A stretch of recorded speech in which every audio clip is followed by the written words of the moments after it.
I am Martin Fournier, and this is part 3 of my Playing Without the Initiative series.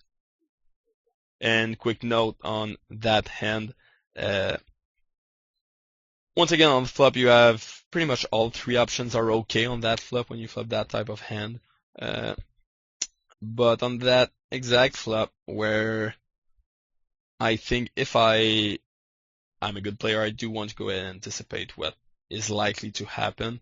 And I don't know the guy, that's for sure. I don't know the guy. I don't know if he's a big barreler, but people don't tend to barrel that kind of board that so much because I kind of love King X in my range. Some like Ace Jack, Queen Jack that I'm not likely to fold on turn. So I think people on like high boards like that, where there aren't that many like scare cards that could fall, uh, are more likely to just give up and not multi-barrel. And that's kind of board where the action is often gonna go, I check call the flop, check turn, and I don't lead the river and try to represent something like he's king, queen, or ace jack, and final out folds.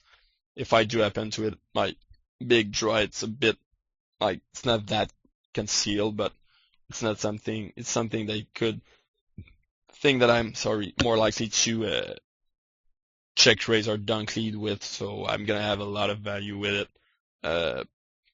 That's pretty much it. Check raising is good too, but I don't have on that exact board specifically. I don't have that many equity when I get played back at my check raise. He's gonna have stuff like ace king. Like my ace is not gonna be good like ever, not ever, but really rarely. So if I check raise, I make him fold like so much of his weaker side of his range that I'm left with a naked flush draw basically. And I might even make him fold like a very low flush draw, which is total disaster for me. So I do not want to do that, of course. Uh, so I think check calling is best. Dunk leading is fine too. And I really don't mind a dunk lead there. That could be a really good play. And you can represent like a big end with a king or something like it's gonna like bet 3-bet. So I think the problem actually is that you don't get raised that much as a bluff there. So your bet 3-bet is likely to don't have that much value when you get it in. Not that much equity. So that's the problem with dunk lead. But then again, it's pretty fine. There are some upsides to it too. Here, I decide to check call. That's pretty much my only option. I'm obviously going to be check calling that flop. I know the hand is still playing, so it's not in the recorder yet. Of course. Here, really good flop to go ahead and dunk lead, I think, especially against that guy who I expect to just give up every single time he missed the flop. Since I can have so many value hands and stuff, this is a really good board to go ahead and dunk lead on. Pretty much same principle as with the other drawy board I dunk lead on, especially against that guy with the reads that I've talked about earlier. Check there, not much happening. Boom. So yeah, dunk lead is very fine, and even if he has a big hand, sometimes I would prefer it a bit more if I was deep actually, because even if he has an overpair, when we're deep, he's actually has to call it basically because I'm dunk leading a lot of my sets on that board too, because I don't expect him to like c-bet that many times air on that board, so I'm just dunk leading a lot for value there too, and to like merge my range too, to not merge but balance my range as well. But I'm gonna call just because it's basically minimum and I could flop big, but I think it's too loose. Should have folded. But if we were deeper actually, dunk leading is so the nuts there. Just because like I said, he pretty much has to call any like overpair, and even when I'm dead, there are so many cards on the turn that are gonna give me a good enough something good enough to represent to go ahead like dunk lead, flop, turn, and river, and get away with pretty big larceny there. If like any 4 straight comes, if like any flush comes too, this is a really good spot for me to go ahead. Like I said, dunk lead, couple of streets as a bluff. So I really like the dunk lead. especially against someone who's not aware that you're dunk leading that much as a bluff. You can basically, unless the guy is so tight pre-flop that he has a nuts every single time he raises, you can basically dunk lead profitably almost 100% of the time there, before someone realizing that you're doing that often.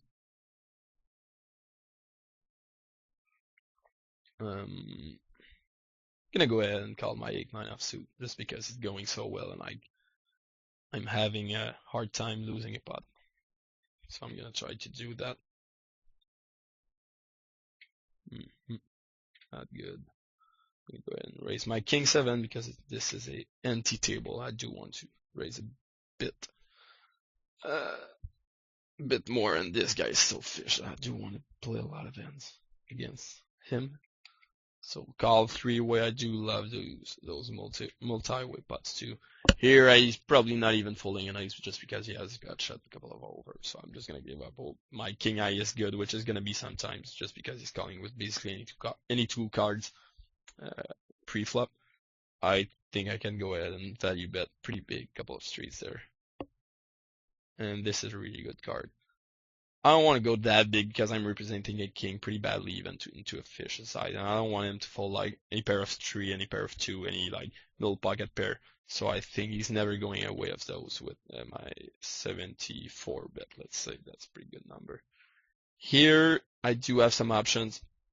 I think I'm going to go ahead and check raise just because of deepness of the stack. And the fact that I'm going to have a lot of options. And that totally sucks. I really don't know if I'm gonna come back on my 8-9, but yeah, I really don't know if that guy is capable of making a bluff there. And for him to be bluffing, he would have to have a like missed draw on the turn. But he went so big and he just smashed the pot button. And most people, I might be giving him too much credit for having a hand there, but most people are gonna do that kind of really big sizing with their strong hands most of the time, and this could very, very, very likely be a 4. And he's doing that with like 100% of his 4s, and I'm really not sure if he's ever doing that with like his missed draw, basically. So I don't think I can call profitably. I'm just gonna go ahead and give him some credit there. I wish that he would show us what he had, but he did not oblige, which sucks, but I still like my value bet against such a fish. Here, very good board. Like I said, I decided to take the flop pre-flop. It's even better because we're 3 away. And what I was talking about earlier, actually, about people like turning their hands face up in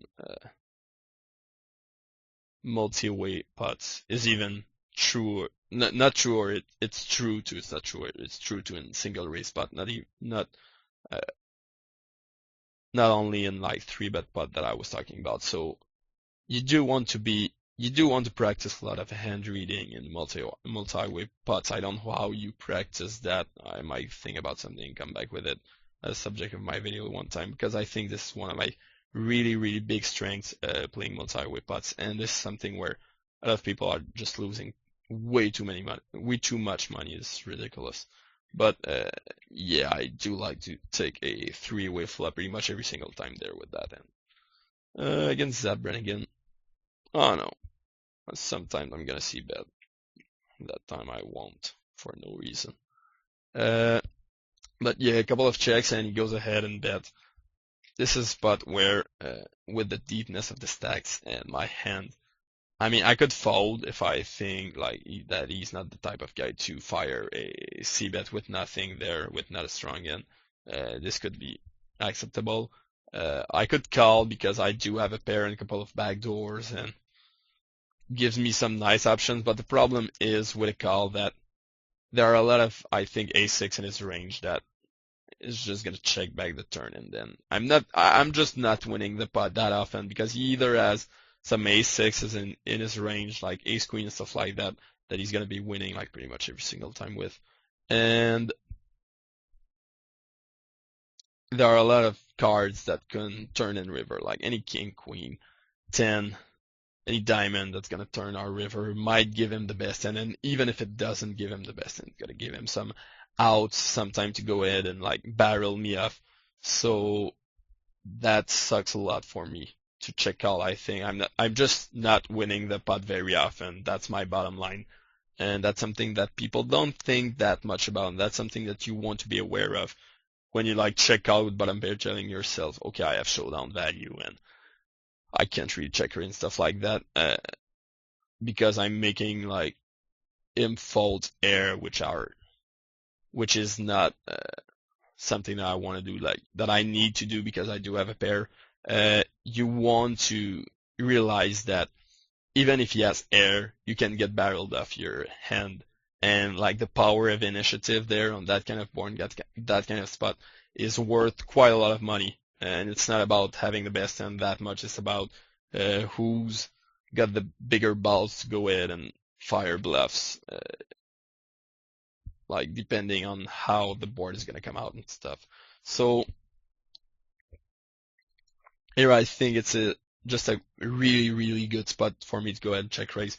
Still initiative. I could have really big hands too. A couple of upsides to my check raise is that I do have a blocker with my 8-4 pocket 8, so that's a set less in his range.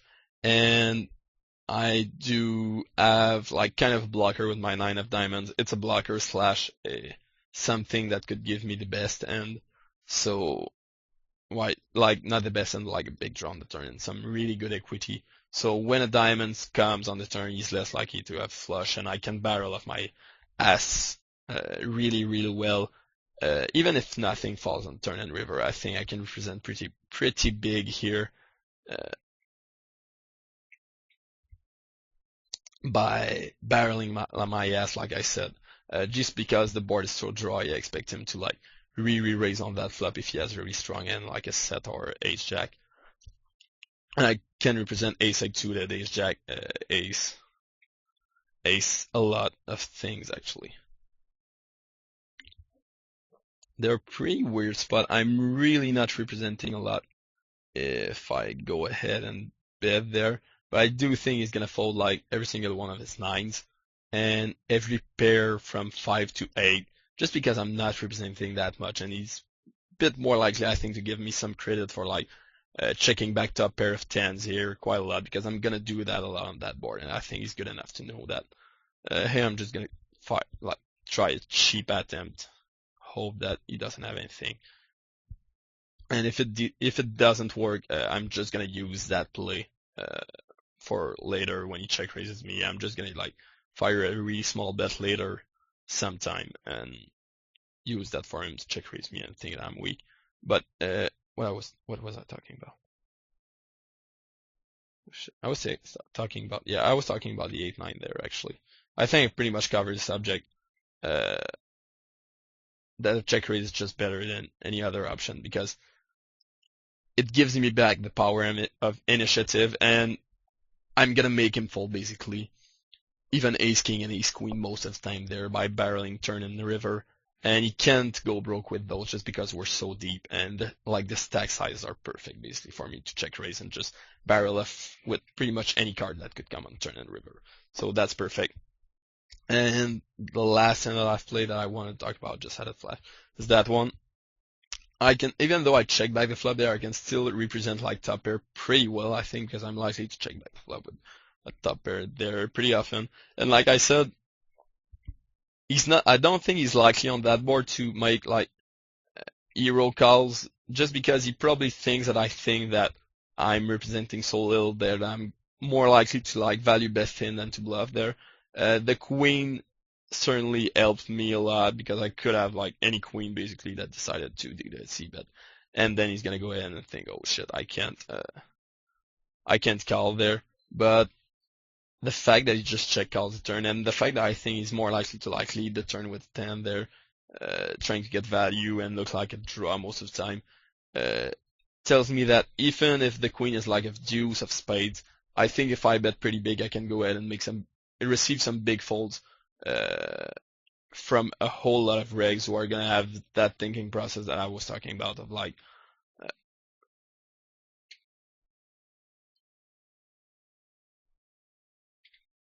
just wait a second. Yeah, that thought process that I was thinking about of like, okay, he checked back the flop, so he knows that he's like he looks like he's full of shit, so he's less likely to go ahead and try something big there. I'm just gonna give up that Jack 10. I played back at that guy quite a bit, I think, yeah. So I'm just gonna give up that one. And here I elected to go ahead and check call, which I don't like that much. But the fact that we're deep makes it like I can represent an overpair even that decided to check all that flop. And with the turn river running that way, I do think I have to turn my hand to a bluff. And I do think I can represent pretty big. Like I said, I could have an overpair. I could have like turn river, two pairs like Jack 10, Jack 10 Queen that decided to play the end that way. I could have like a Jack or stuff like that. He pretty much had the nuts on the turn. I think river is really, really thin for him to call.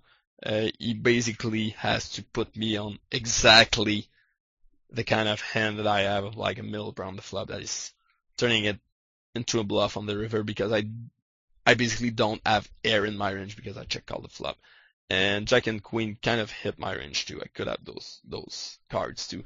So to be honest, I don't like his river call, and I wouldn't do it if I was myself. I do like his flop plus turn plays, of course, but I really don't like his river call. But I would probably, being that deep, I don't like his turn play as well, because I would probably just look to build the pot with such a well-concealed draw, plus the fact that I could call with force. So I hate his turn play, his check back, basically, and I hate his river call, and I would never ever do it. But he ended up being right that time, so I can't blame him that much. But it sucks for me, but I think I played the end really well, because he's gonna have airball quite a lot himself. He's gonna have stuff like a pair of 7, 8, 9, pair of 6, and stuff like that quite a lot too. I expected him to fold a pair of 10s, but it looks like it was more like frustration than anything else. His call on the river, he called it so quick, it was like, oh shit, I missed everything, I'm just gonna call.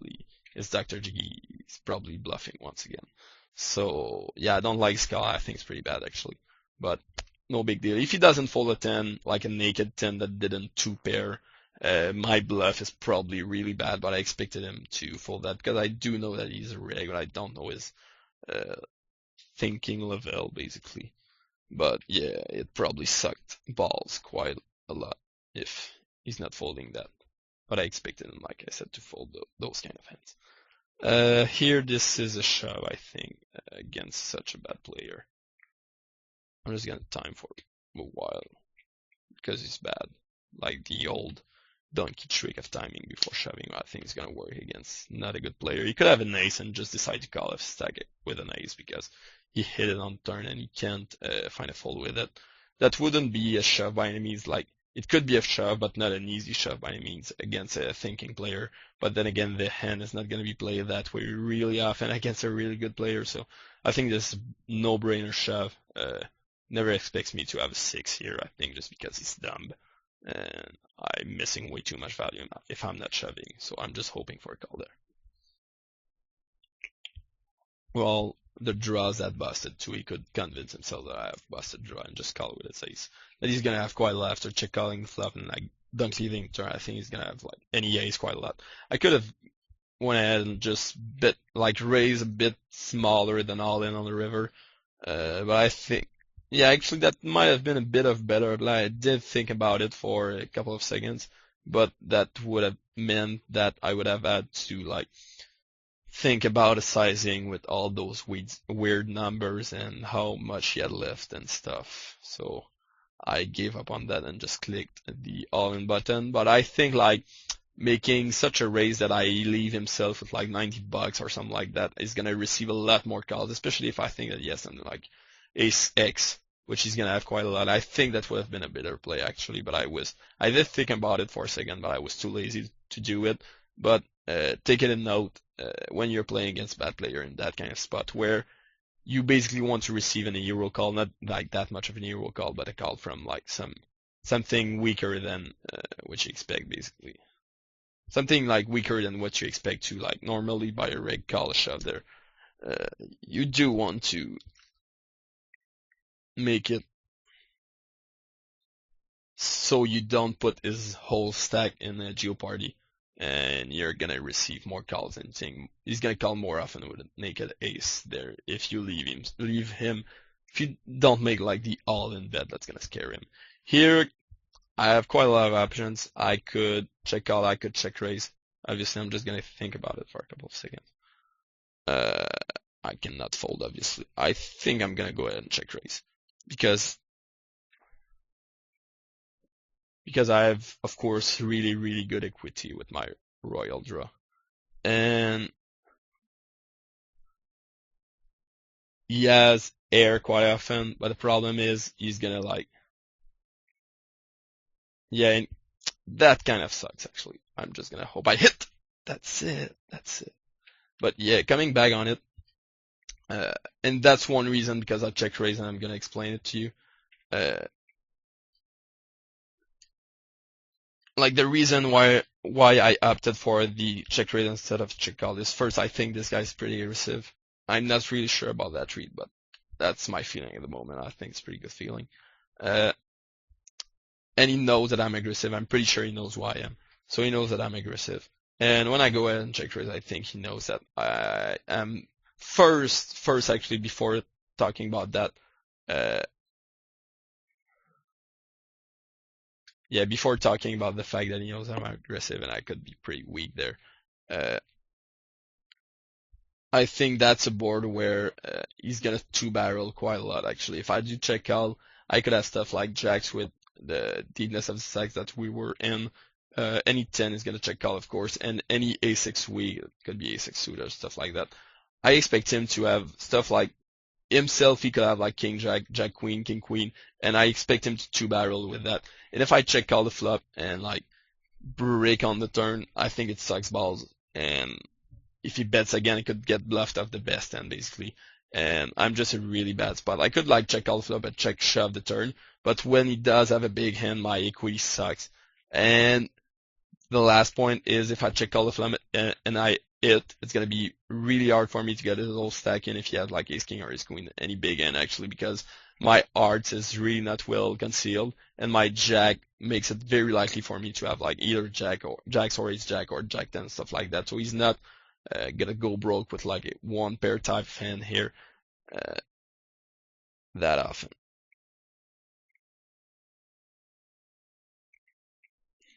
He's not gonna go broke, like I said, with one pair type of hand. Sorry, I just have a couple of spots. Like I said,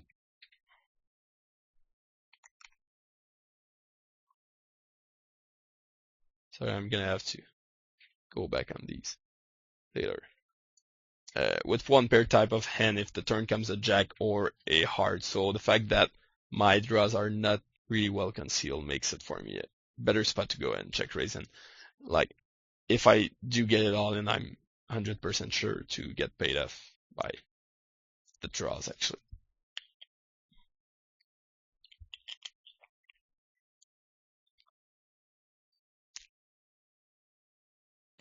Here I'm gonna check back just because I don't have any value, I think. And here I'm gonna check just because he's really strong most of the time and I don't expect him to make any big folds. He could have king queen, as king queen is the only hand that he's gonna fold on the river. What the fuck is that? Wow. I really did not expect him to have ace queen there by any means, but he ended up having that, which really sucks, and I kind of made a mistake assessing him a range there. But yeah, I'm gonna come back on that one later. Sorry. Fold. I'm gonna end first my king queen hand. Sorry about me being silent for so long. Wow. But yeah, since when I check out, my options are very likely to suck balls on the turn really often. I think check calling loses a point there in the balance. Secondly, like I said, I expect him to think that I'm full of shit here because I'm not representing that many hands that are going to like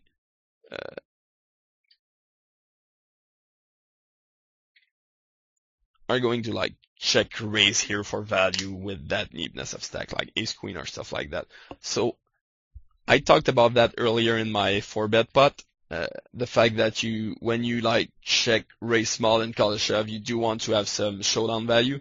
And I think here, my king queen eye is good enough showdown value because I'm 100% sure that he's shipping every single lower flush draw that he could have, like any two low cards that he three bet me with pre-flop. He's gonna ship that absolutely certain on flop. He could ship like naked gut shots if he really thinks that I'm full of shit, which basically have the same equity as his 9-10 there. So not the same, but almost. So I think he's gonna shove like his king queen, jack queen f sometimes there.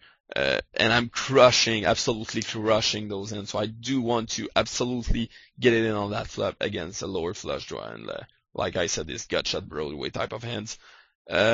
So that's a plus for me, the fact that I look so weak, just because I do have showdown value, which is the difference there.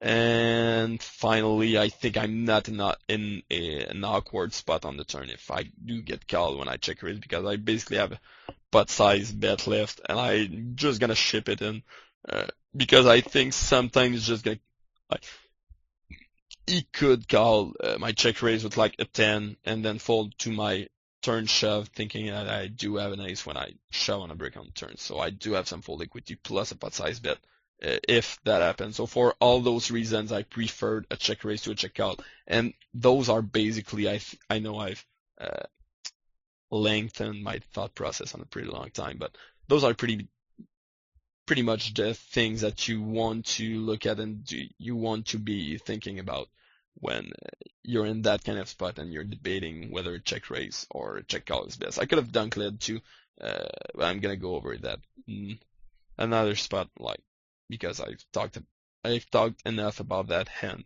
Before talking about my queen 9, I think there was one other hand I played, yeah, that one, where I raised the flop. I basically raised the flop because, once again, I think that he pretty much the same point as in my Zabrinigan hand, where I think he's dunk leading a lot of his flush draws, and he's gonna ship over with any flush draw every time. So I do completely crush not a big part, but some part of his range there. Plus, I do want to build a pot if he has a queen. Like, I'm in much better shape with that ace-4 than with the ace-6 I had a while ago, when I called in the blinds and flop with like king, jack of diamonds, and X, and I had ace-6 of diamonds. If I get it in that spot against that fish, I have way much more equity than I had on that end. He's not full stack. He's stacking up with every single like lower flush draw just because he's a fish, like I said. And sometimes I can go ahead and make him fold like something like pair of 8s on the turn, which he is pretty likely to have, I think, by dunk leading like half the pot. He's gonna like dunk lead half the pot, call and check fold quite a lot on the turn, and I do have pretty good sizing left on the turn to make something fun happen. So those are the reasons why I raise. Plus the fact that if I had my flush, I do want to have a bigger pot to try and felt him. And he ended up having like a double belly, I think, which would have been nice if you just got it in. But that's pretty much it. I could have bet the turn, but I think I looked way too strong when I bet the turn. And my check is really deceiving here. Is for deception. I can get some value on the river and stuff. So I think a check is better than a bet because I'm basically over-representing when I bet there. And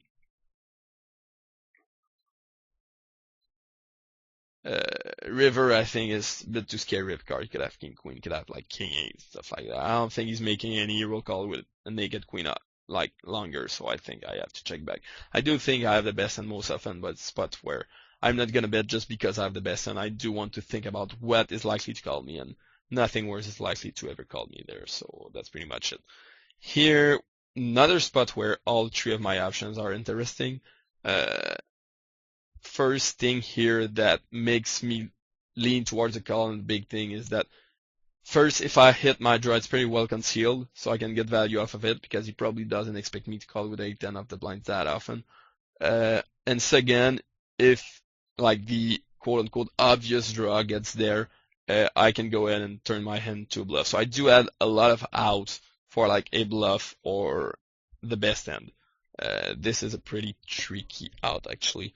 I don't like a dunk lead that much because I'm not representing any made end because I don't really have any 2 pairs in my range. So I'm just gonna check again and see what happens. Plus the fact that this guy is not that likely to barrel off multiple streets, like I said a bit earlier in the reason I was giving on him. So a lot of time, once again, if I think of what could happen, I know that like check turn and me dunk leading river with nothing at all and winning the pot is a pretty high possibility. His check back on the turn is like the worst piece of crap I've ever seen. He has to bet that turn every single time. Like if he's not betting for value on that turn with ace nine, he's never doing it. With all the draws that are out there, you don't want to like check back those turns, guys. Please don't do it. It's horrible. And river, I think, is obviously pretty standard. Check for me. Check / hope I have the best, and I'm just representing way too strong when I bet for me to expect getting called by any worse there. I decided to defend my jack enough. I decide to. Sorry about that one. To check call the flop. I dislike that flop a bit more than like I really like.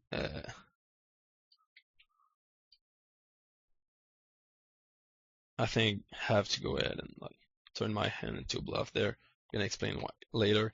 I really like that other flop where I had 8-9 to check raise, but here we are pretty much the same deepness, so that applies too. But the nature of this board makes it a bit less likely that I think it's going to put me on much more draws than on the other boards, and I'm less likely to receive that many big folds, plus the fact that we are heads up instead of 3 and dead, so I have a bit less credibility. Plus I have much more showdown value than I had. I think my pair of tens with my jack are much better like showdownable hand than I had with my 8-9 earlier. So I decided to take those things into account and check out instead of check raise there. And here I'm just gonna try to value down, of course, the fish. Wow. This is a spot where, like I was talking about earlier, I don't want to go all in because this might scare him, as dumb as it could be. I'm just gonna like raise to some amount that still leaves him some money behind, so he's not too scared of calling with like ace x2 pairs or stuff like that. And I won a pretty decent pot, and he had ace king, and that is a really weird way to play ace king, of course. But coming back on that one, yeah, I think check call is a bit better on flop for the reason that I've mentioned. When turn goes check, I think the river is a spot where a lot of players are gonna make huge mistakes actually by checking that river. When he goes ahead and check that turn, he has a queen so often in his range that just trying to get showdown. And he has like ace x low pretty often too. And on that board you can represent big like really well. You can represent ace queen, you can represent like king jack, maybe jack 8 suited if you defend that sometimes from the blinds. Here I'm gonna call and flop. So I don't think you're ever gonna receive like hero calls there. I'm just gonna go ahead, try to value 2 streets against something like kings or a lower ace there. And the fact that I'm aggressive and I could be bluffing 2 streets there is gonna help me a lot. I really don't like the jack though on the turn. It's pretty much one of the worst cards, but I still think I have some sizable value to get. And this is a really tricky river.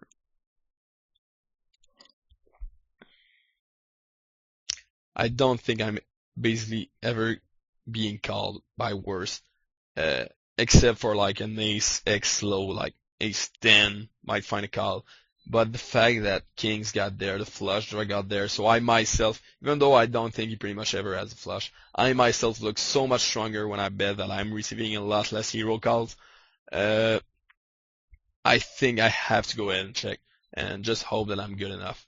And I don't think he's gonna like turn that many hands into a bluff on that spot just because he cannot really represent the flush himself. So he's gonna be a bit scared that I either like check shove as kind of bluff or stuff like that. And he does have to have something on his turn to make the call, at least a pair of jacks. So I think he's gonna check back quite a lot himself. Uh, and when he bets, I think I know that I'm beat most often, so I think that river is pretty easy. Check fold, and I really don't like the way the board played out. Of course, that pretty much sucked. But coming back on that one, yeah, when he checks back the turn on such a board, like I said, he has ace low and queen x so often that your pair of tens is really, really, really not as showdownable as it was before a queen got there. With the action, the way the played out, plus the fact that you can represent big, and you're not on that board ever gonna receive like a big euro call from like king queen. That you do have to turn your hand into a bluff. There is so much more value to get from turning your hand into a bluff there than by like checking and hope it checks back worse.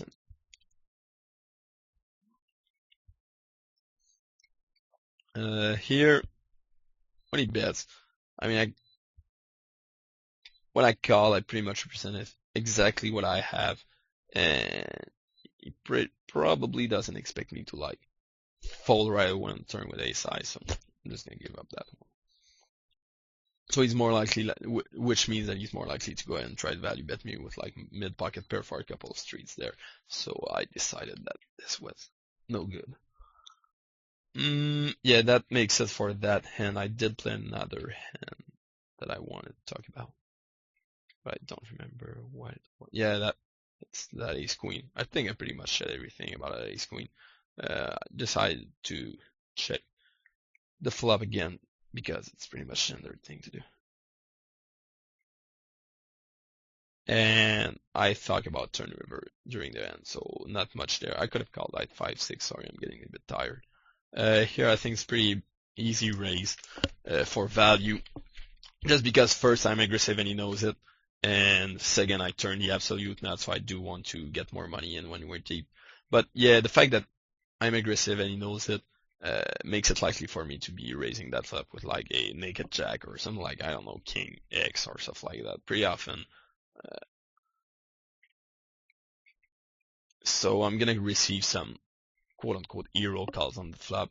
Plus the fact that we're so deep that when he basically re-raises me, I'm not in like a puke spot with my top two pairs. I think he's gonna polarize his range so badly if he like comes over the top of my raise on the flop that I'm pretty much sure I'm either beat or in hyper good shape, so I can like call the bet. A lot of turn cards are gonna give me the advantage because I have position. So I really basically really don't fear a big re-raise on that flop. And I can just, if he doesn't re-raise on the flop, I can just value down him for 3 streets pretty comfortably actually. Here, of course I'm gonna slow play, I just have the absolute nuts. I'm just gonna hope that he doesn't have queen jack. This is a pretty tricky check raise by him on the turn. I expect him to have like king jack, not a ton, but quite some time. Queen 9 quite a lot, nines too. Not queen jack? Oh, he had queen 10, he had the absolute nuts too. That kind of sucks. That totally sucks actually. Sorry about that. I'm kind of pissed. But yeah. Like on the flop, I'm never in this, like an horrible spot. Even if I'm raising with not basically the absolute nuts on that board and we're so deep in etc. There are some spots where I'm gonna be in bad shape if I get really raised and I won't know what to do. But this is really not one of them. Just because of the fact that I can call and play the rest of the hand pretty profitably. Plus the fact that, like I said, if he doesn't re-raise me on the flop, I think I can value down him pretty profitably. He's gonna call me down with any other two pairs basically, and sometimes with stuff like ace queen, thinking that I'm just being my usual aggressive. So I don't have to be afraid. Like, I'm raising for value, but I'm not looking to get it in. I'm just I'm basically hoping he just calls me down, and I expect to have the best hand pretty much every single time when he does that. And I do want to get value too of like his Jack 10, 9 Jack type of hands. So I think a raise on the flop is pretty much an obligation if you do want to get value out of these hands, because he's never ever gonna like fold the flop, and you're just getting more money in, and you do have the position, so it's gonna be easy to play after that. Here I decided to check the turn because I do have some kind of showdown value. I don't have time bang, unfortunately, but I decided that check calling turn with my some kind of showdown value that sometimes is just gonna be randomly floating me on the flop, and he's gonna bet on the turn and just give up on the river. Plus the fact that I don't think I'm making a lot of like better things fold if I bet on the turn. Plus the fact that like folding that turn is pretty much inconceivable. I think that turn, like flop standard turn, is pretty mandatory check call, I think. And I can expect, even if I don't hit, I can expect me to like check the river and be good quite some time. Here, bad river, bad action, so I'm just gonna give up.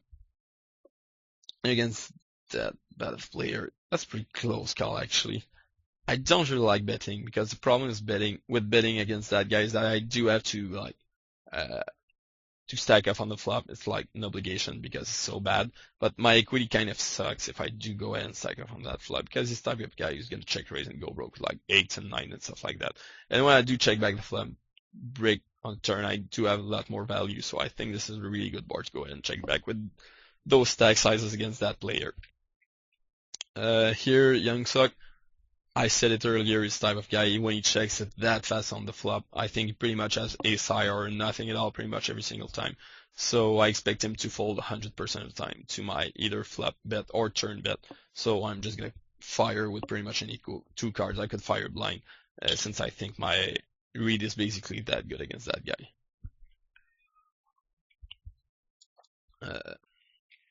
Call again. I think this is, we're getting close to the hour and a half mark actually, I think, which is good. I think this was a pretty good session. That totally sucks. I did want to play my 6. This is not gonna happen. But yeah, I'm about to shut that down, and we're getting pretty short in there, and I'm getting pretty tired too, so I'm gonna play for like 5-10 more minutes and see what happens, you know? Probably shut it out after that. If I missed any end, I really like that format actually of like playing 3 tables and having the ender player as my 4th table. I'm probably gonna revisit that a lot. If I missed any end, just post them as usual. Other than that, I really don't know what to talk about.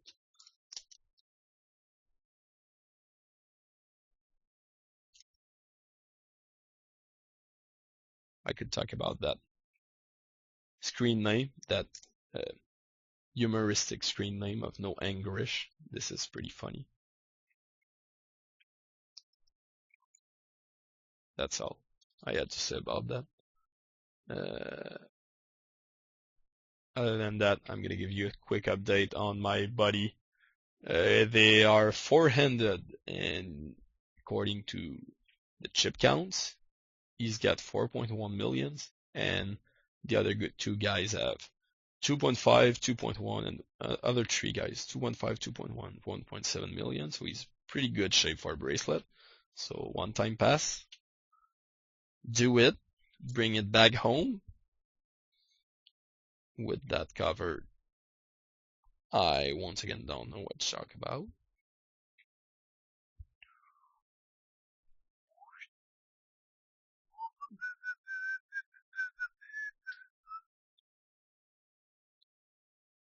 And it's about time that this finishes, but I'm not sure I have my hour and a half yet exactly. So I'm just gonna kill some time. Kill some time. And I'm gonna play that hand back just to go through the suffering that I had to go through again. Oh no. Sucks so bad. Oh yeah, he's 3k pot. Oh no, split pot. Nothing happening. Fuck it, I'm just gonna like make a longer intro if I'm not getting to my hour and a half. So this was Jiggy / Martin Fournier with my two-part series of playing without the initiative. I hope this was helpful, and I hope you won't touch yourself tonight thinking about me because that would be really awkward. Good night, guys.